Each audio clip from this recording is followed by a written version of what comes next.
നമസ്കാരം. നമ്മുടെ ജീവിതത്തിൽ വിഷമങ്ങൾ ഉണ്ടാകുന്നതിന് ഒരു പ്രധാന കാരണം എന്നാണെന്നറിയാവോ? നമ്മൾ മറ്റുള്ളവരിൽ നിന്ന് പലതും പ്രതീക്ഷിക്കണോണ്ടാണ്. നമ്മൾ കുറച്ച് കാര്യങ്ങൾ പ്രതീക്ഷിക്കാതിരുന്നിട്ടുണ്ടെങ്കിൽ നമ്മുടെ മനസ്സിനൊരു സമാധാനം ഉണ്ടാകും, ഇല്ലേ? അതായത് മറ്റുള്ളവരിൽ നിന്ന് പലതും പ്രതീക്ഷിച്ചുകൊണ്ടിരിക്കും. എന്തെങ്കിലും അവർ സഹായിക്കുമായിരിക്കും, അല്ലെങ്കിൽ അവർ ഒരാവശ്യഘട്ടത്തിൽ എൻ്റെ കൂടെ ഉണ്ടായിരിക്കും എന്നൊക്കെ നമ്മൾ പ്രതീക്ഷിച്ചുകൊണ്ടിരിക്കും. ശരിക്കും അതൊരു പൊട്ടത്തരമാണ്. അങ്ങനെ ആർക്കും നമ്മുടെ കൂടെ നിൽക്കുവാനോ ആർക്കും നമ്മളെ സഹായിക്കുവാനോ സാധിച്ചു എന്നല്ല. അവർക്കും ഒരു കുടുംബം ഉണ്ടായിരിക്കാം, അവർക്ക് പല ആവശ്യങ്ങളുണ്ടായിരിക്കാം. ആ സമയത്തൊന്നും അവർ ചിലപ്പോൾ നമ്മുടെ കൂടെ കണ്ടുവെന്ന് വരില്ല. അപ്പം നമ്മൾ വിഷമിച്ചിട്ട് കാര്യമുണ്ടോ? ഇല്ല. അങ്ങനെ ആരെയും പ്രതീക്ഷിച്ച് നമ്മൾ ജീവിക്കരുത്. നമുക്ക് ചെയ്യാനുള്ള കാര്യങ്ങൾ ചെയ്ത് നമ്മൾ മുന്നോട്ട് പോവുക, അല്ലാണ്ട് മറ്റൊരാളെ പ്രതീക്ഷിച്ച് നമ്മൾ ഇരിക്കാതിരിക്കുന്നതാണ് ഏറ്റവും നല്ലത്. പിന്നെ മറ്റുള്ളവരുടെ സ്വഭാവം നമ്മൾ ഇഷ്ടപ്പെടുന്ന പോലെ ആകണം എന്ന് പ്രതീക്ഷിക്കുന്നത് തെറ്റാണ്, ഇല്ലേ? പലരും പല മനുഷ്യരാണ്, പല സ്വഭാവക്കാരാണ്, ഇല്ലേ?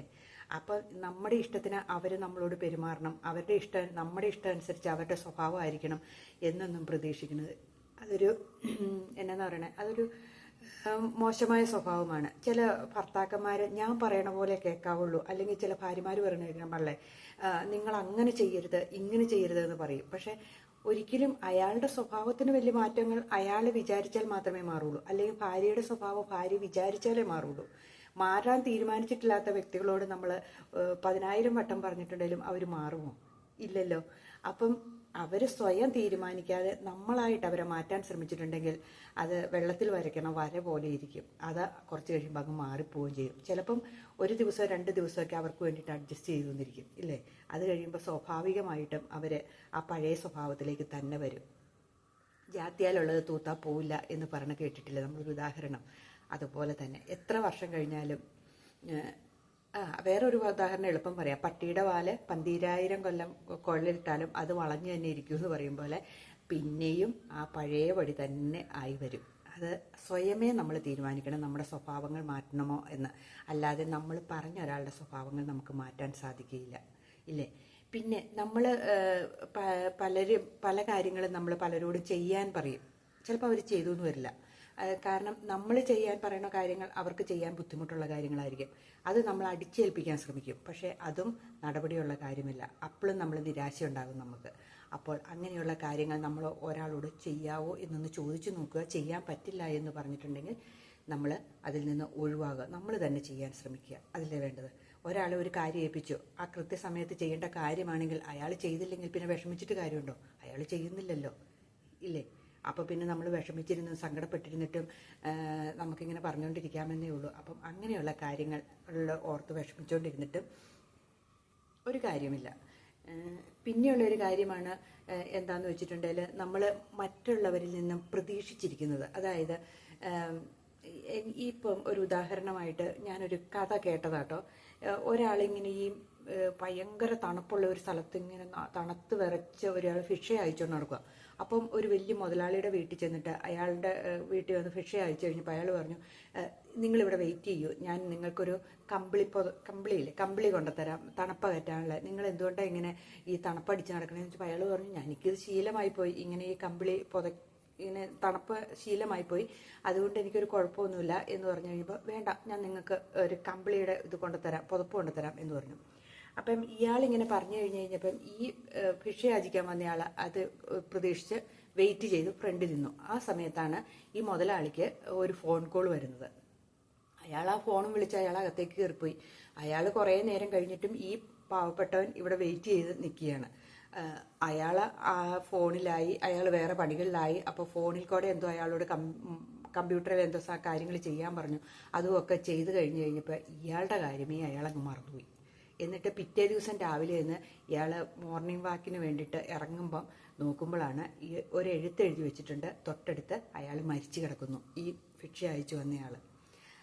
അയാൾ എഴുതി വെച്ചിരുന്നത് ഇതായിരുന്നു: ഞാൻ ഒരു പ്രതീക്ഷയോടെ ഇരുന്നു, ആർക്കും നിങ്ങൾ പ്രതീക്ഷ കൊടുക്കരുത് എന്ന്. ഞാൻ ആ പഴയ രീതിയിലായിരുന്നുവെങ്കിൽ ഞാൻ ഇപ്പോഴും എനിക്ക് ഇതിനെ സഹിക്കാനുള്ള കരുത്തുണ്ടായിരുന്നതിന് എൻ്റെ കരുത്ത് മുഴുവൻ കളഞ്ഞത് നിങ്ങൾ തന്ന ആ പ്രതീക്ഷയാണെന്ന്. ശരിയല്ലേ? അയാൾ കമ്പിളിപ്പുതപ്പ് കൊടുക്കൂ എന്ന് പറഞ്ഞതോടുകൂടി അയാളുടെ ആരോഗ്യസ്ഥിതി മോശമാകാൻ തുടങ്ങി. കാരണം പിന്നെ തണുപ്പിനെ അങ്ങോട്ട് അംഗീകരിക്കാൻ അയാൾക്ക് മനസ്സ് വരാത്ത ഒരവസ്ഥയിലേക്കായി. കൂടുതൽ തണുപ്പാകുകയും ആ തണുപ്പിൽ കിടന്ന അയാൾ മരിക്കുകയും ചെയ്തു. എന്നാണ്. ഒരു ഒരു കഥയാണ് കേട്ടോ, ഒരു കഥയാണ്. അതുപോലെയാണ് നമ്മൾ അങ്ങനെയുള്ള പ്രതീക്ഷകളൊന്നും ആർക്കും കൂടെ. ചിലർ പറയും പണം തന്നേക്കാം, സഹായിച്ചേക്കാം എന്ന് പറയും. ആ കൃത്യസമയത്ത് ഇവർക്ക് ആവശ്യം വരുന്ന സമയത്ത് കൊടുത്തേക്കാം എന്നൊക്കെ ആയിരിക്കും പറഞ്ഞിരിക്കുന്നത്.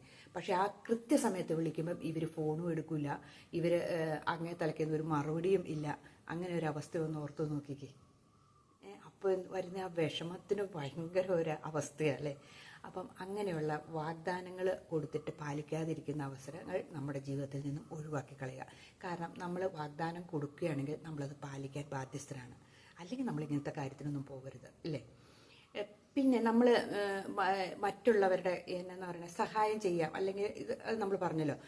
അത് തന്നെയല്ല, മറ്റുള്ളവരുടെ കാര്യങ്ങളിൽ ഇടപെട്ട് സംസാരിക്കുന്നത് എപ്പോഴും നമ്മൾ സൂക്ഷിച്ച് ചെയ്യേണ്ട കാര്യങ്ങളാണ്.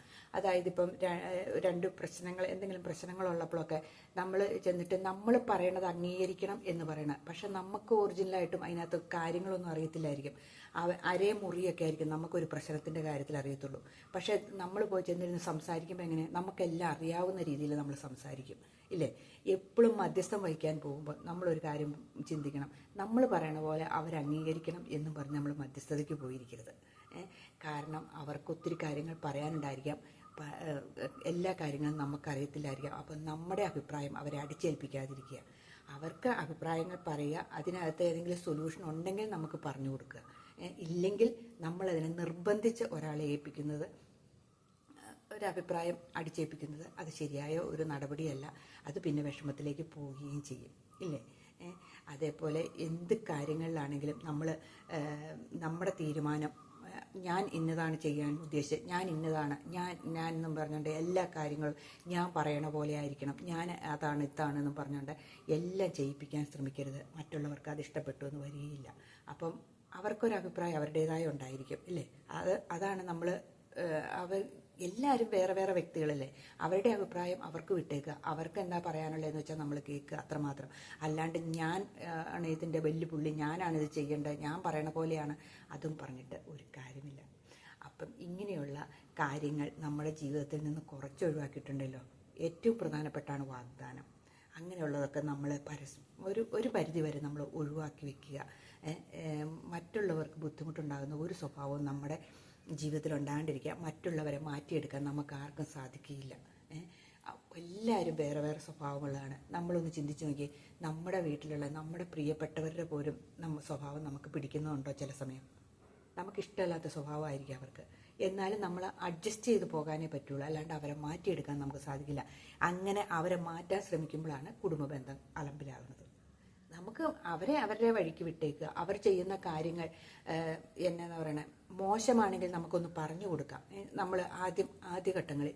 പിന്നെയും മോശമാണെങ്കിൽ നമ്മൾക്ക് ഒന്നും ചെയ്യാൻ പറ്റില്ല. നമ്മൾ പറഞ്ഞു കൊടുത്ത് ഒന്നെങ്കിൽ നമ്മുടെ വഴിക്ക് പോവുക, അല്ലെങ്കിൽ നമ്മൾ അതിനെ അങ്ങ് അംഗീകരിക്കുക. എന്തൊക്കെ കുറ്റത്തോടു കൂടിയാണോ നമ്മൾ സ്വീകരിച്ചത് അതേപടി സ്വീകരിക്കുക. അത് മാത്രമേ രക്ഷയുള്ളൂ, ഇല്ലേ?